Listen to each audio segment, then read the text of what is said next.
जय श्री राम। भारत माता की, भारत माता की। ఈరోజు చక్కని టాపిక్ ఏంది అంటే మనం ఇప్పుడు ప్రస్తుతం ఉన్నటువంటి కాలంలో పెళ్లిళ్ళు చేస్తా ఉన్నారు.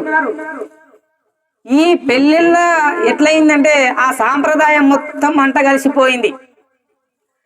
ఎట్లా మంట కలిసిపోయింది చూడండి. ఈ రోజు పిల్లకు ఏది ఉంది అంటే పొద్దుటి సనము అక్కడిక్కడ సొంట్లు నూరి సాయంత్రం 6 గంటలకు బయలుదేరుతారు. ఆడికి పిల్లని దానికి 6 గంటలకు పోయేటోళ్ళకి ఆడికి 10 అవుతుంది.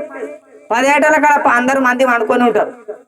ఆడ పోయి పిల్లని తీసుకొని మళ్ళేటోళ్ళకి 11 అవుతుంది. మళ్ళీ పిల్లగాని ఊరికి వచ్చేటోళ్ళకల్లా 1 అవుతుంది. 1 అయినప్పుడు ఏమైతుంది తెలుసా, ఆడ ఆడతాళ్ళు పట్టిన వాళ్ళు ఉంటారు, ఈ తాగుతులు 4 ఉంటారు. వాళ్ళు దుంకులాడు వీళ్ళు ఆరతిని పట్లు అంతగా తప్పిస్తాడు, ఏమి ఉండదు. ఈ సాంప్రదాయం పోవాలి. మనం పిల్లని దానికి పోతున్నామంటే ఉదయం 12 గంటలకు పోయి ప్రశాంతంగా ఉండి 5-6 గంటలకు పిల్లని రిటర్న్ తీసుకొని వస్తే 10 గంటలకి ఇక్కడ ఒక కార్యక్రమం చేసినా ఏం చేసినా చాలా బాగుంటది. మరి అన్ని పద్ధతులు మనం పాటించకపోతే ఏమైతుంది అంటే మన హిందూ ధర్మం అంతా మంట కలిసిపోతుంది. అయిపోయి పిల్లని తెచ్చిండ్రు, తెల్లారి శ్వాస ఉంటది. శ్వాస 10:30కు ఉంటే 10:30కి ఇంట్లోకి వెళ్తాడు. ఫంక్షన్ హాల్లో శ్వాస ఉంటది 10:30కు. 10:30కి ఇంట్లోకి వెళ్తాడు. ఆడిపోయేటోళ్ళకి 1 గంటలకు శ్వాస పడుతుంది. టైం ఏమో బ్రాహ్మణుడేమో 10:30 కనిపెడితే మనం 1:30కి శ్వాస చేస్తే ఆ బ్రాహ్మణుడి దగ్గర పోవడం ఏంది, ఆ డేట్ రాపించుకోవడం ఏంది, ఆ టైం రాపించుకోవడం ఏంది. మనకి ఇంతైనా ఇంకిత జ్ఞానం ఉన్నదా అని నేను అడుగుతా ఉన్నా. అరే టైం అన్నాక టైం మెయింటైన్ చేయాలి కదా. 10:30 కాడ శ్వాస ఉంటే సుమారు మనం 5 గంటలు లేచి 6 గంటల కిందకి వెళ్ళి బయలుదేరి 9 గంటల లోపు ఆడ ఫంక్షన్ హాల్లో ఉండి 10:30కు కరెక్ట్ తాళి కట్టాలి. ఆ యొక్క కార్యక్రమం జరగాలి. మరి ఆ కార్యక్రమం జరగనప్పుడు, అట్లా చేయనప్పుడు మనం అయ్యే దగ్గరకు పోయి ఆ డేట్ పెట్టడం ఎందుకు? మరి మళ్ళా తర్వాత పెళ్ళైన 6 నెలలకే విడాకులు అంటారు.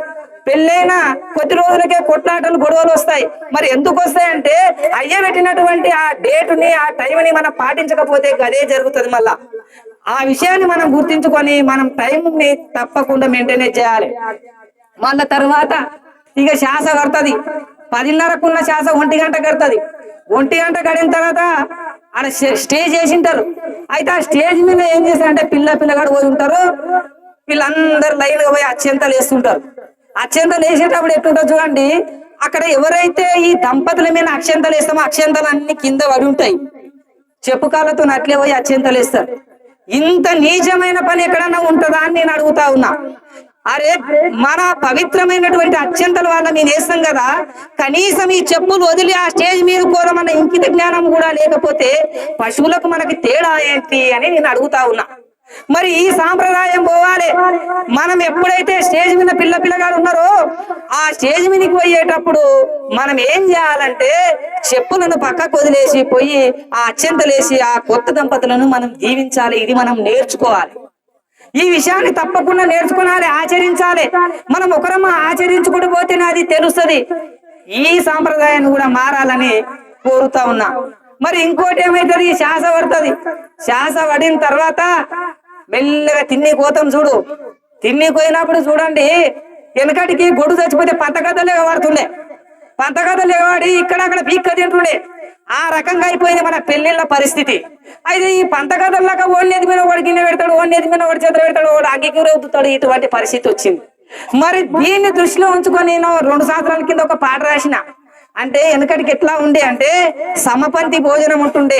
లైను కూర్చుని పెడుతుండ్రి, ఇస్తరాకులు వేస్తుండ్రి, అన్నం పెడుతుండ్రి, ఒత్త కొట్టి వద్దిస్తుండ్రి. అటువంటి సాంప్రదాయం అంతా పోయి పంతగద్దల తిండి మనకు మొదలైంది. మరి ఇదంతా ఎట్లా వచ్చింది చూడండి. దీన్ని చూసి 2 సంవత్సరాల కింద ఒక పాట రాసిన. ఏమని అంటే సమపంతి భోజనం ఎక్కడన్నా ఆ సాంప్రదాయపు తిండి ఎక్కడన్నా, సమపంతి భోజనం ఎక్కడన్నా ఆ సాంప్రదాయపు తిండి ఎక్కడన్నా, టేబులు సిస్టమంట ఆ తిరుగుతూ తింటరంట, కాళ్ళు చేతులు గడగరంట, కాళ్ళ చెప్పులు వీడరంట, పంక్తి భోజన మెక్కడన్నా ఆ సాంప్రదాయపు తిండి ఎక్కడన్నా ప్లేటు చేతుల పట్టలంట యాచకునిగా చెయ్యి చాసలంట వాడు ఏసింది వీడు తీనలంట తిరుగుతూ తిరుగుతూ తీనలంట ఒకరికి ఒకరు తాకలంట అంతా కింద వాడలంట సమపంక్తి భోజనమెక్కడన్నా ఆ సాంప్రదాయపు తిండి ఎక్కడన్నా ఆ సాంప్రదాయపు తిండి ఎక్కడన్నా అప్పుడు తినేటటువంటి ఆ సాంప్రదాయపు తిండి ఎక్కడ పోయింది మన ఆచారం ఎట్లా మంట కలిసిపోతుంది దీన్ని మనం ఆచరించాలి మనం తప్పకుండా వీలుంటే పూజన పెట్టి భోజనం పెట్టే పరిస్థితి చేయాలి వాడు తిరుగుతా ఉంటాడు చెప్పులకు కాళ్ళు ఇడవడు కాళ్ళకు చెప్పులు ఇడవడు చేతులు గడవడు పోతాడు తింటాడు ఇది ఏం ఆచారం నాయనా మళ్ళీ తర్వాత వాడు ప్లేట్లు వేసుకొని తిరుగుతా ఉంటాడు తినుకుంటా ఏం చేస్తాడంటే ధూపు అవుతుంది అప్పుడు సరంబడి ఏం చేయాలి అక్కడ తెల్లటి గ్లాసులలో నీళ్లు పెట్టింటారు అంత దూరం ఆ గ్లాసు చేతిలో ఒక చేతిలోనేమో ప్లేట్ పట్టుకోవాలి మళ్ళీ పోయి ఆ నీళ్ళ తుప్పుకున పట్టుకుని తుసుకున్న కిందనే పడుతుంది అది మీన జాగ్రత్తగా పట్టుకోవాలి మీన మరి నడమగిట పట్టుకుని బట్టి ఆయన నీళ్లు మీనే పడతాయి అటువంటి పరిస్థితి అటువంటి దుస్థితి వచ్చింది మరి దీన్ని మనం ఆచరిస్తూ మెల్లిమెల్లగా మన సాంప్రదాయాన్ని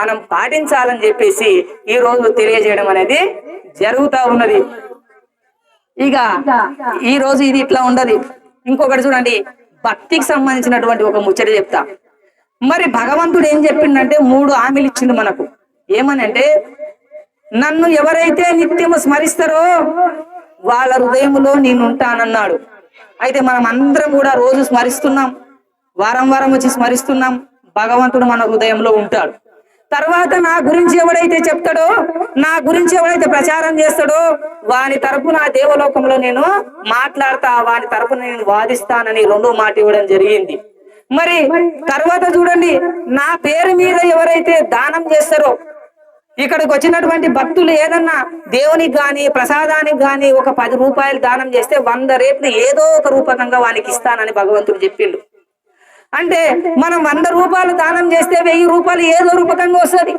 1000 రూపాయలు దానం చేస్తే 10,000 వస్తుంది 10,000 దానం చేస్తే 1,00,000 రూపాయలు ఏదో రూపకంగా మనకు భగవంతుడు ఇస్తాడు ఇది సాక్షాత్తు భగవంతుడు ఇచ్చినటువంటి మాట మనం ఒక నేమ్ నేర్చుకోవాలంటే భగవంతుని కార్యక్రమాలు జరుగుతున్నా దేవాలయ నిర్మాణాలు జరుగుతున్నా మన వంతుగా బాధ్యత అన్నమయ్య సార్ సాయంత్రం కూడా ఫోన్ చేసి చెప్పిండు వెంకటయ్య ఇక్కడ ఒక దేవుని దగ్గర ఒక ఇది కడతా ఉన్నాము చిన్న రూమ్ కడతా ఉన్నాము ఆ రూమ్ కి ఎవరైనా దాత ఉంటే అక్కడ చెప్పండి మన తాకత్తు మేరకు 1000 గాని 2000 గాని 10,000 గాని మనం ఎంత ఇచ్చినా కూడా రేపటి నాడు మన పిల్లలకు 10 రెట్లై తిరిగి వస్తుంది మనం ఇచ్చేటటువంటి ప్రయత్నం చేయాలి ఆ విషయాన్ని అక్కడ ప్రసంగంలో ప్రస్తావించని చెప్పడం జరిగింది అందుకే ఈ విషయాన్ని ఇక్కడ చెప్తా ఉన్నా అయితే చూడండి ఇక్కడికి వచ్చినటువంటి భక్తులంతా కూడా చాలా గొప్పవాళ్ళు ఇంతంత గొప్పవాళ్ళు కాదు ఎందుకంటే జన్మల పాపాలు పోతాయి హనుమాన్ చాలీస చదవడం వల్ల మనం భగవన్నామ స్మరణ చేయడం వల్ల జన్మాల పాపాలు పోతాయి తర్వాత మన గ్రహపీడ దోషాలు పోతాయి మనం అనుకున్న పనులు మెల్లమెల్లగా నెరవేరుతాయి రేపటి నాడు మనకు పుట్టబోయే పిల్లలు జ్ఞానవంతులు తెలియపరులు పుడతారు దీంట్లో అంత శక్తి ఉన్నది మరి ఈ రోజు వచ్చి ఈ రోజే కావాలంటే కాదు దాన్ని కొన్ని సంవత్సరాల తరబడి సాధన చేస్తూ పోతా ఉంటే అది తప్పకుండా జరుగుతుంది ఈ విషయాన్ని మనం అంతా గమనించాలి మరి ఇంకొక లాజిక్ ఉన్నది ఇంట్లో చూడండి ఒక మనిషి గనక వేరొక మనిషిని ఒక భక్తి మార్గంలో దింపితే ఉదాహరణ నేను ఒక మనిషిని చెప్పిన అన్న మీరు రాండి హనుమాన్ చాలీస చదవండి గుడికి రాండి అని చెప్పిన అనుకోండి నాకు రోజు పానం బాగాలేకుండా ఇంటికాడ అనుకున్నా ఆయన నేను చెప్పడం వల్ల వచ్చింది కాబట్టి ఆయన హనుమాన్ చాలీస చదివితే ఆయనకు వచ్చే పుణ్యంలో 10% నాకు వస్తుంది ఇంటికాడ బ్యాంకులో డిపాజిట్ లాగా నేను ఒక 100 మందిని ఒక 50 మందిని తయారు చేసినంటే 50 మంది వచ్చి ఇక్కడికి వచ్చి భగవన్నామ స్మరణ చేసిండ్రు పూజ చేసిండ్రు ఏమైనా చేసిండ్రు అంటే నేను ఒకవేళ నా ఆరోగ్య పరిస్థితి బాగాలేకుండా ఇంటికాడ ఉన్న వాళ్ళు ప్రతి 10% నాకు పుణ్యం నా ఖాతాలో జమ అవుతా ఉంటది అంటే మనం కూడా ఏముందంటే మనం ఉద్ధరించడం కాదు, మనం బాగుపడడం కాదు, మనము కూడా సమాజాన్ని బాగుపడగొట్టాలి, సమాజాన్ని ఉద్ధరింపజేయాలి, సమాజాన్ని మంచి మార్గంలోకి తీసుకురావాలన్నటువంటి తపన ఎప్పుడైతే ఉంటుందో మనం ఆ యొక్క దిశగా అడుగులు వేస్తామో, మనం పుణ్యం చేస్తూ పోతే ఆ పుణ్యము టన్నుల కొద్దికి జమ అయిన తర్వాత ఏమైతుంది అంటే ఈ రోజు ఉన్నటువంటి ముఖ్యమంత్రులు కావచ్చు, మినిస్టర్లు కావచ్చు, ప్రధానమంత్రులు కావచ్చు, మంచి హోదా ఉన్న వాళ్ళు కావచ్చు, మేడలు ఉన్న వాళ్ళు కావచ్చు, మిద్దెలు ఉన్న వాళ్ళు కావచ్చు, కార్లు ఉన్న వాళ్ళు కావచ్చు, ఐశ్వర్యానికి ఎటువంటి కొదువ లేకుండా ఎవరైతే ఉన్నారో వాళ్ళు గత జన్మలో ఎంతో పుణ్యం చేసిన వాళ్ళైతేనే ఇప్పుడు ఆ స్థితిలో ఉంటారు. గత జన్మలో పుణ్యం చేయలేకపోతే అది కూడబెట్టినా కూడదు. ఇక్కడ మశమ్మ మారమ్మ చేసి పెడితే మశమ్మ మాయం చేసినట్లుగా అవుతుంది. అటువంటి సంసారాలు చాలా ఉంటాయి. కానీ ఎట్టి పరిస్థితిలో కూడా మనం అంతా మా దైవనామ స్మరణ చేసేటట్లు మనం ఊళ్ళో ఉన్నటువంటి ఒకరొకరిని ఈ అమ్మ వచ్చిందంటే వాళ్ళ యారన్నం దొరక రావాలి, ఆ యారన్నం చాలా బాగుంటది అక్క అని చెప్పేసి ఇంకా నలుగురికి చెప్పాలి. ఇక్కడ ఉన్న వాళ్ళు ఈ ఊళ్ళో ఉన్నటువంటి మీ స్నేహితులు మిత్రులు ఎవరన్నా ఉంటే ఇట్లా బాగుంటది అని చెప్పేసి ఒకరికి చెప్తూ అందరినీ ఎక్కువ మొత్తంలో వచ్చేటట్లు చేసి ఈ యొక్క భక్తి మార్గాన్ని పెంచేట. అంటే భక్తి మార్గం పోయిందంటే ఏమైతే ధర్మం అంతరించిపోతుంది, పశువులకు మనకు తేడా లేకుండా పోతుంది. ఈ విషయాన్ని గమనించి మనం అందరం కూడా ఒకరిని ప్రేరేపితుల్ని చేసి ఇక్కడికి వచ్చేటట్లు ప్రయత్నం చేయాలి. ఈ విషయాన్ని మనం అందరం దృష్టిలో ఉంచుకోవాలి. తర్వాత ఒకటి ఏమైందంటే ఇంతకు ముందు మనకు 2400 రూపాయలు ఈ జిరాక్స్ లకు కానీ ఈ యొక్క మెయింటెనెన్స్ ఖర్చులకు కానీ ఇచ్చిండ్రు. 2400లో నేను 600 పెట్టి జిరాక్స్ తెచ్చినా మిగతా పైసలు నా వద్దనే ఉన్నాయి. అయితే ఈ రోజు కొన్ని జిరాక్స్ కూడా తెస్తామనుకున్నా, నా అనివార్య కారణాల వల్ల నేను తేలేకపోయినా వచ్చే వారం తెచ్చేటటువంటి ప్రయత్నం చేస్తాను. తర్వాత కండువాలు తీసుకొని అన్నాడు మా పిల్లగాడు. కండువాలు తీసుకుంటే మనం కండువాలు తీసుకున్న తర్వాత వాళ్ళ ఇంటికాడ పెట్టి వస్తారు, మనం ఆ జిరాక్స్ లకు కానీ ఏది ఇంపార్టెంట్ వర్క్ దానికే వాడుకుందామని చెప్పడం జరిగింది. తర్వాత మన ఏ అమౌంట్ ఉన్నా కూడా దట్ ఎటువంటి ఇది లేకుండా ప్రతి పైసా కూడా మనము ఈ యొక్క భగవంతుని కార్యానికి వినియోగించేటట్టు ప్రయత్నం చేద్దాం. మీరు దీన్ని గమనించుకొని అందరి సహకారాలు అందిస్తూ ఈ కార్యక్రమాన్ని విజయవంతంగా ముందుకు తీసుకుపోవాలని ఆశిస్తూ, మీ అందరూ కూడా ఇంత శ్రమపడి ఈ రాత్రిపూట వచ్చినందుకు మీ అందరికీ భగవంతుని కృప ఎల్లవేళలా ఉండాలని కోరుకుంటూ ఈ యొక్క ప్రసంగాన్ని ఇంతటితో ముగిస్తూ జై శ్రీరామ్, జై బజరంగ బలి హనుమాన్కి, జై బజరంగ బలి హనుమాన్కి, భారత్ మాతా